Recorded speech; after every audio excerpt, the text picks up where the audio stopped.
Hello everyone and welcome to my little corner of the internet. My name's Michael and I'm bitten by a radioactive bug. Today is the last day of the year and so that is the perfect opportunity for my top 10 books of 2015. So let's get started. On number 10 we have The Last Colony by John Scalzi, the third installment in his Old Man's War series. That was a really interesting series with the main character going on a secret trip to found a new colony. Scalzi's writing is always entertaining for me, and so this was a 5-star book and my number 10 of the year. On number 9 we have The LOI of Law by Brandon Sanderson. It's the fourth book in his Mistborn series and it's a change of scenery or of the setting. I really loved the pacing of the book. It was very fast paced, a lot of banter between the main characters Wex and Wayne, a steampunk setting with an interesting combination of Scalzi's allomancy magic system. So yeah, overall a really great read. On number 8 I pick Ruin by John Gwynne. It's the third installment in his The Faithful and the Fallen series. I have rated the second book, Valor, also 5 stars, but I just wanted to include one book of each series that I've rated 5 stars. So I'm doing this with Ruin here. And the series is, on the one hand, a very classical fantasy. It starts out very classical, but you can see that John Gwynne still is an author that is able to keep the balance between writing that classical fantasy and having modern elements in it as well. And the mix is really good, and I've read all 3 books of the series this year, rated them 4, 5 and 5, so it's a fitting number 8. On number 7 we have Ship of Magic by Robin Hobb. It's the first installment in her Life Ship Trader series, and once again I've read the whole series this year and rated all 3 books with 5 stars. So it was a fantastic series. Robin Hobb is really great in telling a family story, a really character-driven story. The character development is really great, and therefore it had to have a spot in the top 10 of the year. On number 6 we have Inda by Sherwood Smith. This is a fantasy that's one of the favorite series of Sam from Novels and Nonsense, and I was really happy to read the first installment this year. I actually wanted to follow up with the other books, didn't do that, hope to do it next year. This is a very complex series. You have to work a little bit to get into it because there are so many new terms that the author establishes and titles and naming. But if you're in it, it's really interesting. It's rather complex, and I like complex series, so this is definitely one of the top 10 spots. On number 5 we have 3 Parts Dead by Max Gladstone, the first installment in his Craft series.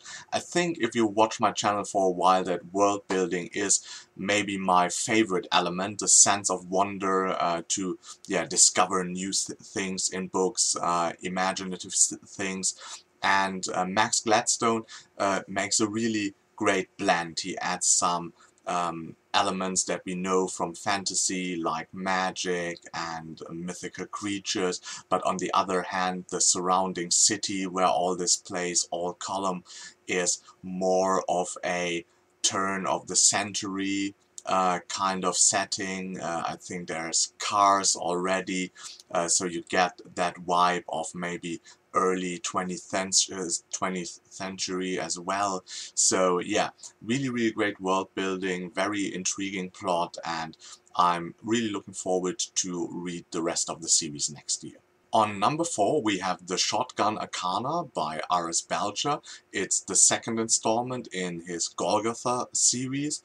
It's a weird western, so a Wild West setting with supernatural and small tiny steampunk elements. And I really loved that. I loved the first book in the series, which had a lot of interesting characters. It is sometimes compared to Buffy the Vampire Slayer, which is weird in the first place, but the town Golgotha where it plays is situated above something like the Hellmouth in Buffy. So supernatural things occur there quite frequently, and the sheriffs have to deal with it. Some of the population tries to ignore the fact, and it's really, really great. And the second book added a lot of interesting characters, more female characters as well. The first book had, I think, only one female point of view that was really, really good, but now the second adds, I think, two more, and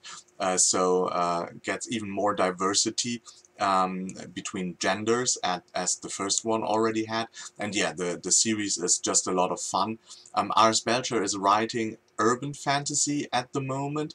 I don't know if he's going to return to that universe, but yeah, I really hope he will at some point. On number 3 we have 12 Kings in Sherakai by Bradley P. Beaulieu. That was like a really pleasant surprise. I have to thank Shay from Shay Adventure because she started it and was so into it, and also Caitlin from Kitty G, who was really enthusiastic about the book. And I bought the book, but I didn't really plan to read it right away. But it was like a fantastic story set in a Middle Eastern kind of world. Very interesting characters. It had a great pacing for me. I've read that some people said, it was a bit slow paced, but I really enjoyed it because I think there is a lot of action in it as well, and so it, yeah, got a top 3 spot from me. On number 2 we have The Ace of Skulls by Chris Wooding, the final installment in his Tales of the Kitty J series. That was like the almost perfect series for me. I think I've rated the series like 5 stars, 5 stars, 4 stars, and this final volume 5 stars again. I really love the crew of the Kitty J. They have a great banter between each other. There's a lot of sense of wonder in the world building. There are very intriguing side characters. Yeah, it is like the perfect fit for me. If it had even more complexity, it would be totally great, but for what it does, it's like amazing. And I really love the series, and so this one got the number 2 spot this year because it was a really satisfying ending of a series. I think not everybody is able or capable of writing a really good ending to the series, and this was a really, really, really good ending to a series. And I think a lot of you may have guessed my number 1 pick. I already kind of spoiled this when I did the wrap up of, I think, November, when I finished it. It's the Dreadworm by Miles Cameron. It's the 3rd installment in his Traitor Sun cycle. It's this mix-up of a very classic, almost historical fiction feeling medieval universe with some very unique elements that don't seem to fit into this real medieval thing. It's highly imaginative. It's really, really complex with dozens of points of view. And this book was a little bit more focused than the first 2 books that were perfect as well.